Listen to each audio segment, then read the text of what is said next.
नमस्कार, मैं धनंजय कुमार, द नागरिक में आपका स्वागत है। राहुल गांधी अमेरिका के 3 दिन की यात्रा पर है। कल यानी संडे को वो टेक्सास पहुंचे और वहां उन्होंने 2 सभाएं की। एक भारतीय समुदाय के लोगों से मुलाकात की, उनको संबोधित किया। दूसरा कार्यक्रम उन्होंने किया यूनिवर्सिटी ऑफ टेक्सास के एक कार्यक्रम में सवालों के जवाब दिए। और टेक्सास में जो उन्होंने बात की स्टूडेंट्स से, उसमें उन्होंने भारत की राजनीति, इकोनॉमी और भारत जोड़ो यात्रा समेत कई मुद्दों पर बात की। उन्होंने कहा कि भारत में रोजगार की समस्या है, ऐसा इसलिए है क्योंकि हमने प्रोडक्शन पर ध्यान नहीं दिया। भारत में सब कुछ मेड इन चाइना है। आप जानते हैं कि यहाँ पे गणपति की मूर्ति से लेकर के लाइट, मोबाइल सब चाइना से आता है। हमारे प्रधानमंत्री जी कहते हैं कि मोबाइल जो हम बना रहे हैं, लेकिन यहाँ असेंबल होता है, जो पार्ट्स उसके हैं वो सब चाइना से आते हैं। और पूरी दुनिया में चाइना का बाजार, केवल भारत नहीं है, पूरी दुनिया में चाइना के प्रोडक्ट जो है बेचे जा रहे हैं। और चाइना माल मतलब सस्ता कहा जाता है। हालांकि चाइना माल का मतलब भारत में ये भी होता है कि बहुत टिकाऊ नहीं है, कब धोखा दे देगा पता नहीं। इसलिए चाइना माल बेचते समय व्यापारी जो है, दुकानदार बोलते हैं कि भाई इसका भरोसा नहीं है, आप ले जा रहे हैं अपनी गारंटी पे ले जाइए। इसमें हम गारंटी नहीं दे सकते, वारंटी नहीं दे सकते, कब खत्म हो जाए, कब खराब हो जाएगा, जब तक चले तब तक चलाइए, इस तरह की बात की जाती है। तो उन्होंने जो है उसको लेकर के बात की और कहा कि भारत में जो रोजगार की समस्या है वो इसलिए है कि हमने प्रोडक्शन पर ध्यान नहीं दिया। और जब हमने प्रोडक्शन पे ध्यान नहीं दिया तो केवल वो बीजेपी को कटघरे में नहीं खड़े करते हैं। हमने का मतलब हमारी सरकार है, उसमें यूपीए की सरकार भी आती है। और उन्होंने कहा कि चीन में रोजगार की दिक्कत नहीं है, दुनिया में हर जगह रोजगार की दिक्कत है। वेस्टर्न कंट्रीज में भी रोजगार की समस्या है, बेरोजगारी की समस्या है, लेकिन चीन में, वियतनाम में ये समस्या नहीं। और ये इसलिए है कि वहाँ प्रोडक्शन है, प्रोडक्शन हाउसेज है, वहाँ काम हो रहा है, वहाँ निर्माण हो रहा है। उसके बाद राहुल गांधी से गरीबी को लेकर के सवाल किया गया कि भारत में गरीबी अमीरी के बीच इतना अंतर क्यों है, इतने सारे लोग गरीब क्यों हैं। राहुल गांधी ने उस पर कहा कि जो है उसकी वजह ये कि कुछ खास उद्योगपतियों को सारे पोर्ट्स, सारे डिफेंस कॉन्ट्रैक्ट्स और दूसरी चीजें सब दे दी जा रही। आप जानते हैं कि सड़कें भी बन रही हैं तो कुछ खास कॉन्ट्रैक्टर को ही चीजें मिलती हैं। और अक्सर आरोप लगता है कि उसमें ज्यादातर गुजराती हो। तो सड़कें चाहे जम्मू कश्मीर में बन रही हो या सड़कें चाहे जो है बिहार में बन रही हो, ज्यादातर लोग उसके जो कॉन्ट्रैक्टर हैं, मेन कॉन्ट्रैक्टर हैं, वो गुजराती है। ये आरोप लगता है। उसके बाद राहुल गांधी ने कहा कि आरएसएस का मानना है कि भारत एक विचार है और हमारा मानना है कि भारत विचारों की बहुलता है, यानी कई विचारों के लोग यहाँ रहते हैं, कई विचार यहाँ हैं। इसमें सभी को शामिल होने की अनुमति दी जानी चाहिए, सपने देखने की अनुमति दी जानी चाहिए और उनकी जाति, भाषा, धर्म, परंपरा, इतिहास की परवाह किए बिना उन्हें जगह मिलनी चाहिए। मतलब जो भारतीय संविधान में जिस तरह का जिक्र है कि धर्म, जाति, लिंग, भाषा, जन्म स्थान के आधार पर भेदभाव नहीं करेंगे, उसकी बात कर रहे हैं। और बहुत अच्छी बात है। भारत जो है किसी एक विचारधारा का देश नहीं है। किसी एक विचारधारा की जब बात करते हैं तो हिंदू विचारधारा आ जाता है और आरएसएस इसी को प्रोजेक्ट करता है, आरएसएस यही फैलाता है, बीजेपी उसी राजनीति को लेकर के चल रही है।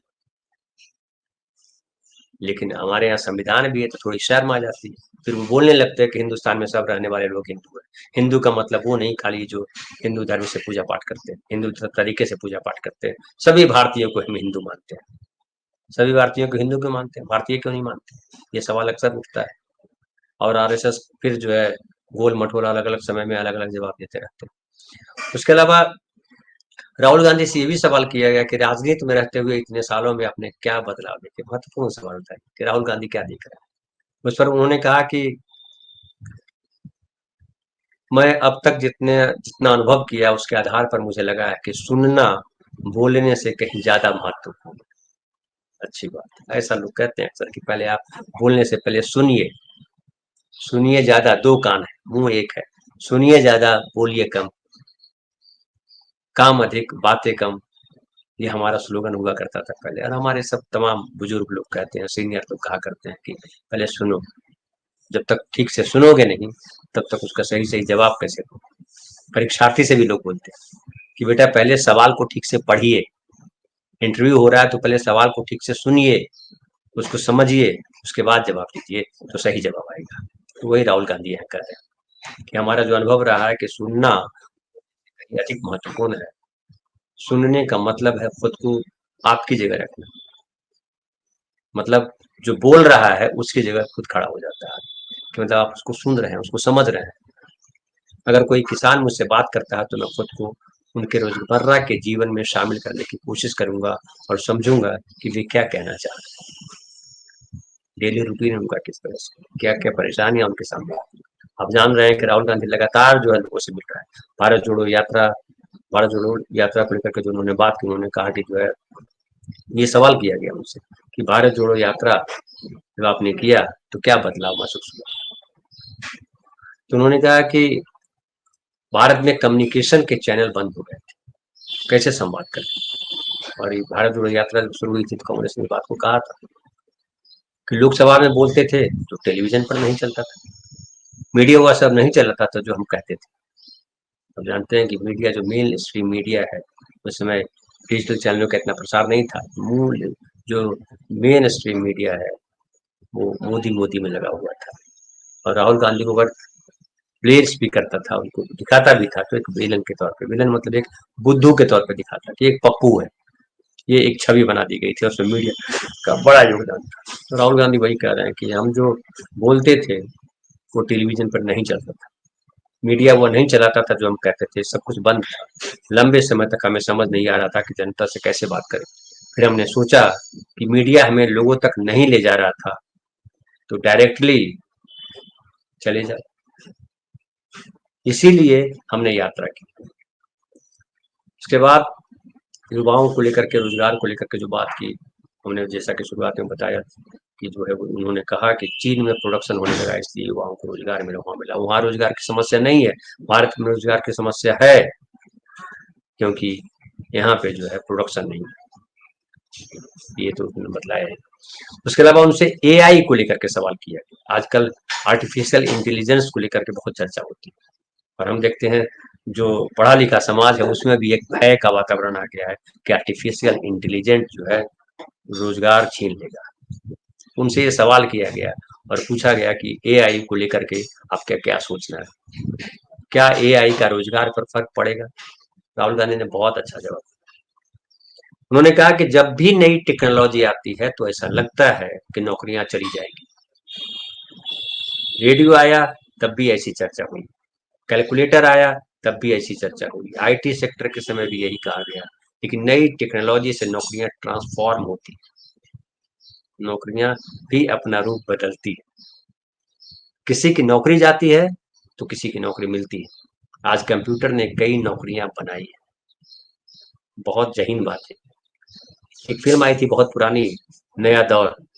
नया दौर में जो है जब मोटर गाड़ी आई थी तो टमटम चलाने वालों ने, यानी एक जो घोड़ा गाड़ी चलाते हैं, उन लोगों ने विरोध किया था कि ये जो है हम सबकी नौकरियां खत्म कर देगा, क्योंकि हम एक पैसेंजर, हम जो है जितने पैसेंजर को ढोते हैं, हम समझिए एक गाड़ी पे 10 पैसेंजर को ले जाते हैं, तो 100 पैसेंजर ले जाना है तो 10 टमटम चाहिए। लेकिन ये जो मोटर गाड़ी है, एक ही बस में जो है ढेर सारे लोग बैठ करके चले जाते हैं, और हम लोग का रोजगार खत्म हो जाएगा। कंपटीशन हुआ था नया दौर में, ऐसा लगातार कहा जाता है। हमेशा देखिएगा पुराने लोग जो आपसे सीनियर है वो बोलेंगे अरे हमारे जमाने में तो कमाल हुआ करता था, अब तो सब बदल गया। ये अक्सर होता है, ऐसा क्यों है? हालांकि लोग कहते हैं कि ये जो है जनरेशन गैप है, ये जनरेशन गैप नहीं है, ये बेसिकली समझ का गैप है। हम जिसके आदी हो जाते हैं उससे हटना नहीं चाहते, और लगता है कि नया जो कर रहा है वो गड़बड़ कर रहा है, सबसे अच्छा तो हमने ही किया है।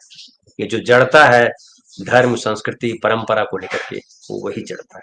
उसको लगता है कि हम सबसे महान है, हमने जो हमारे पूर्वजों जो रच दिया है दूसरा सोच ही नहीं सकता, और उसको जो है भगवान का, अल्लाह का या गॉड का या किसका किसका चोला बना दिया। आसमानी किताब है तो फलां है तो ढिगा है तो भगवान ने ये ज्ञान दिया, उसको बना दिया।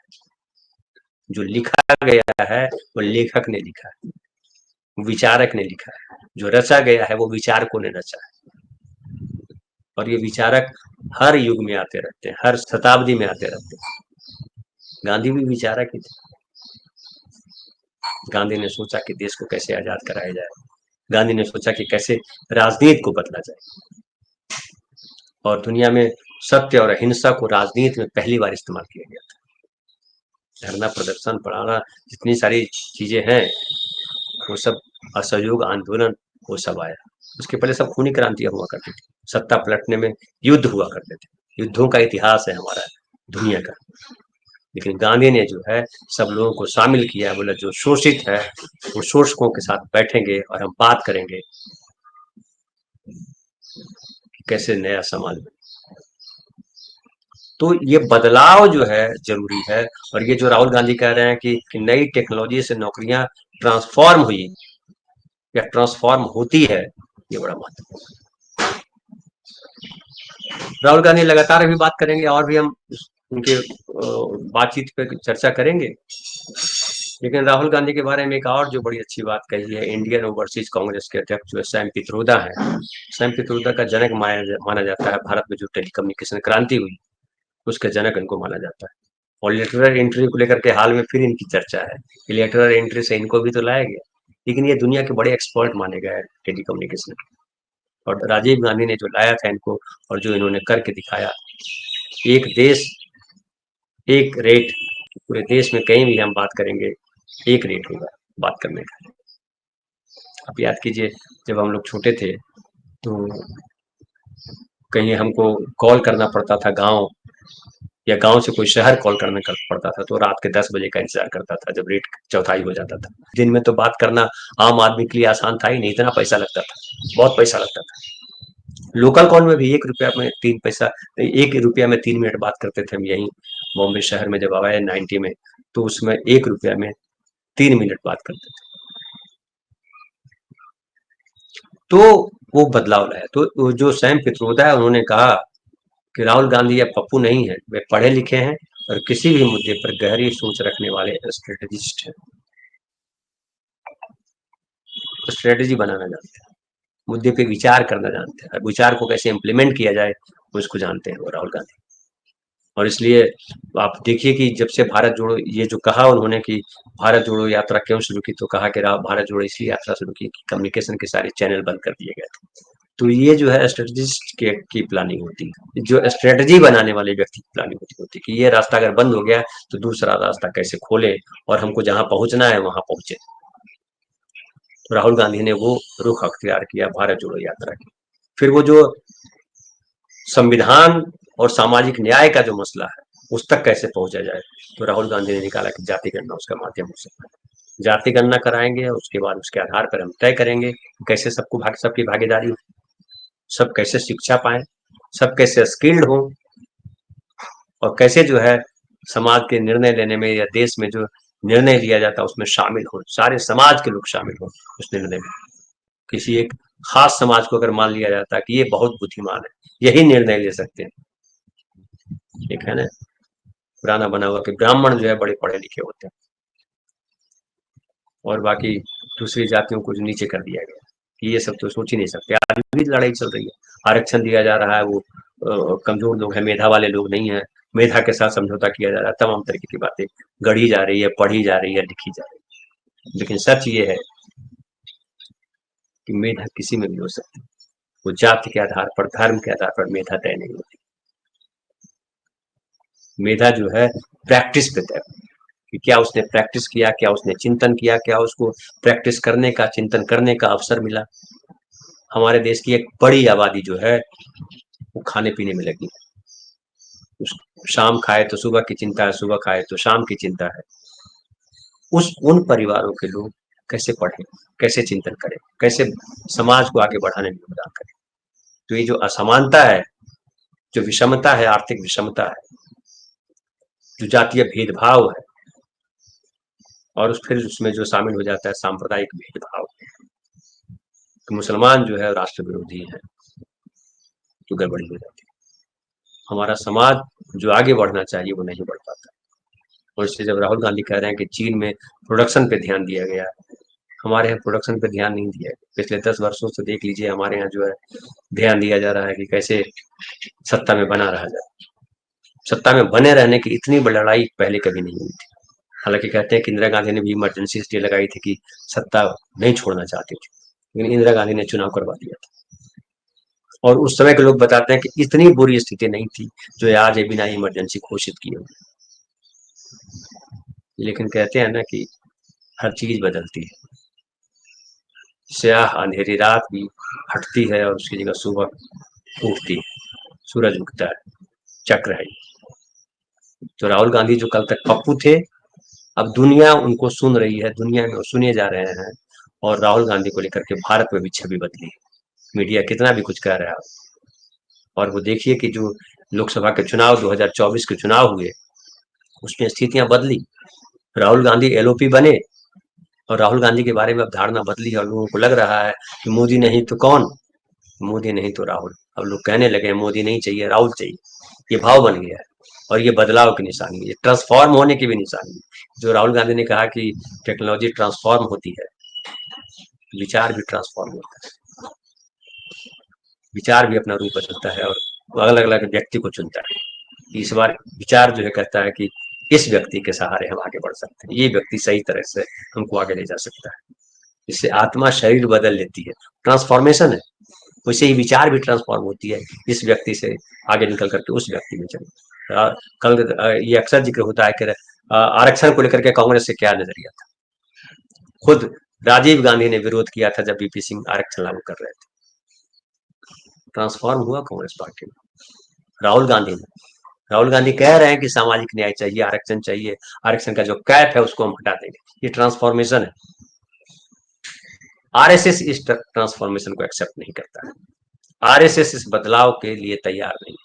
इसलिए बीजेपी की तमाम राजनीति देख लीजिए आप, जो है वो वहीं जाके खड़ी हो जाती है, नफरत पे खड़ी हो जाती है। एक विलेन चुनती है पहले, मुसलमान कभी विलेन हो जाता है, कभी यादव विलेन हो जाएगा, कभी कुर्मी विलेन हो जाएगा, कभी कोई और जात विलेन। वो जातियों के बीच विलेन पैदा करते हैं, धर्मों के बीच विलेन पैदा करते हैं और उसके तरफ लोगों का ध्यान खींचते हैं कि ये विलेन है। सारी समस्याओं की जड़ यहाँ, समस्याओं की जड़ अज्ञानता, समस्याओं की जड़ जड़ता है, समस्याओं की जड़ ट्रांसफॉर्म नहीं होना है। इसलिए आत्मा कभी मरती नहीं, आत्मा रूप बदलती है, शरीर बदलती है। इसकी व्याख्या ये है कि चेतना कभी मरती नहीं, विचार कभी मरता नहीं। विचार नया नया रूप व्यक्ति को पकड़ता है। नए गांधी के पास जो बुद्ध के पास विचार था वो गांधी के पास आया, गांधी के पास विचार जो और विस्तार हुआ वो पूरी दुनिया में विचार गया। तो विचार इस तरह से ट्रेवल करते हैं। तो राहुल गांधी वो कर रहे हैं और राहुल गांधी से उम्मीद है देश को। राहुल गांधी आगे क्या बोल रहे हैं इस पर भी हम बात करेंगे। फिलहाल इतना ही, बहुत बहुत धन्यवाद।